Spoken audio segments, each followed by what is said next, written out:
Olá, tudo jóia? Espero que vocês estejam super bem. Nicolas de volta aqui com mais uma novidade, né? A verdade é uma solicitação de um dos alunos aqui do curso que teve uma ideia que eu achei muito legal, resolvi apresentar aqui para vocês. Bora lá então ver o que é essa nossa ideia? Pessoal, o colega de vocês falou o seguinte: Nicolas, o que acontece se eu tiver um sistema, e nesse sistema eu não quero só saber análise de tipo, putz, eu faço uma função degrau e verifico como que ele vai comportar, né? Como que vai ser o comportamento desse meu sistema. Então ele vai lá, vai mudar, vai estabilizar, perfeito. Vamos pensar em sistema em malha aberta, igual eu estou mostrando, né? Aqui, sistema em malha aberta, eu tenho um input, um transporte delay, a minha função de transferência, eu tenho um output, tá bom? Então vamos imaginar o seguinte, é a mesma coisa que se eu tivesse, exemplo, um chuveiro.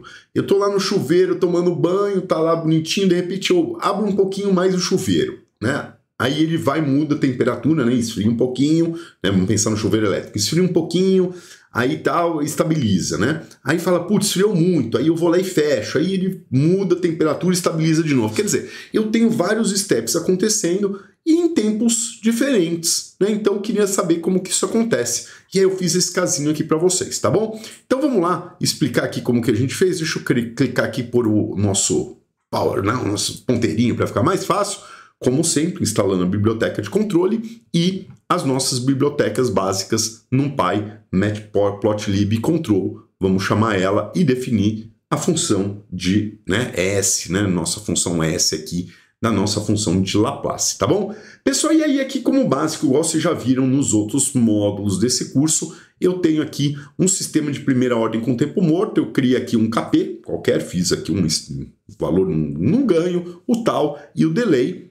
Primeiro, então, crio padrãozão, né, que a gente tem lá, né, de sempre, que a gente já está acostumado, o nosso sistema de primeira ordem simples, KP, tal S mais um, sistema de primeira ordem basicão, tá joia? E na sequência, eu crio, então, o meu delay, né, o meu transport delay, que aqui eu vou trabalhar, então, com a nossa aproximação de padé, ok? Usando, então, aqui o nosso delay do nosso sistema, nesse caso de 1,5 segundos, tá bom? E na sequência, né, lembrando lá no sisteminha, lá naquela figurinha que a gente tem lá em cima, a gente tem uma sequência do meu delay de transporte e a minha função de transferência, né, representando aí já um sistema, né, o nosso processo com um sistema de primeira ordem com tempo morto, tá bom?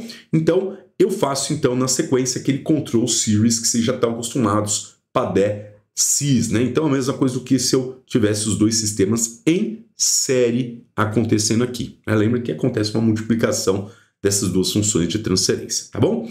A partir daqui começa a primeira diferença. Então antes a gente simplesmente fazia lá o step, né? Control step, pronto, acabou e via, né? E gerava o nosso gráfico. O que nós vamos fazer aqui? Aqui eu determino então, pessoal, qual é o tempo inicial e final que eu vou simular. Então aqui, exemplo, eu vou iniciar do tempo igual a 0 até o tempo igual a 20 e vou colocar 1000 passos. Aqui, se vocês forem fazer tempos maiores, sugiro aumentar esse número de steps para a gente poder ter um gráfico bonitinho, tá bom? Então aumentem, não exagerem, porque senão fica pesado, tá bom? E aí eu gero um vetorzinho aqui, né? Um line space onde, né, ele vai ser então os pontinhos determinados desde o tempo inicial ao final dividido por esse número de steps que eu estou fazendo, tá bom? O próximo passo, pessoal, é definir então os tempos e as amplitudes onde acontecem esses degraus, tá joia? Lembrando sempre, obrigatoriamente lembrando, ó, que nós estamos trabalhando com variáveis de desvio sempre, tá bom? Então em relação ao desvio em relação ao início, tá joia? Então, ó, no tempo 0, fiz um step de 1, tá bom? Então, já logo no começo, um degrau unitário, joia, no tempo igual a 0. Depois, no tempo igual a 5 segundos, eu caí, menos 2. Então, ele vai de 1 para menos 1, tá joia? O input do nosso sistema, o U, né, o que está entrando no nosso sistema, tá joia? No tempo 10, eu faço um step de 3, então vai, né, de menos 1 somando 3. E a mesma coisa no tempo igual a 15, eu vou fazer um step negativo de menos 1. Lembre sempre que são funções, né, trabalhadas em relação a variáveis de desvio. Inicio um vetor desse meu ganho que eu estou colocando no meu sistema, já exemplo, um aumento de vazão, um aumento de potência, que for, né, aumento de diminuição de potência. coloco todos como 0, e aí eu adiciono, eu crio a verdade com esse comandinho, como que vai ser, né, em cada tempo, qual vai ser o nosso step amplitude que nós vamos ter no nosso processo. E aqui é a sacada, pessoal. Então, em vez da gente usar o control.step, tá? Response, a gente usa um forced response. E aí eu coloco, então, como critérios, primeiro, a nossa função, né? A nossa primeira ordem com tempo morto. Se eu tivesse um sistema já fechado, a gente já teria o closed loop ali acontecendo, tá joia? E o primeiro, informação, o tempo, né? Vírgula, o tempo que a gente vai ter para essa nossa função de resposta forçada e o nosso ganho, tá bom? E a resposta vai me dar também, retornar 2 valores. Vai me retornar o tempo novamente e vai me retornar o valor de y, então o valor da resposta do meu sistema.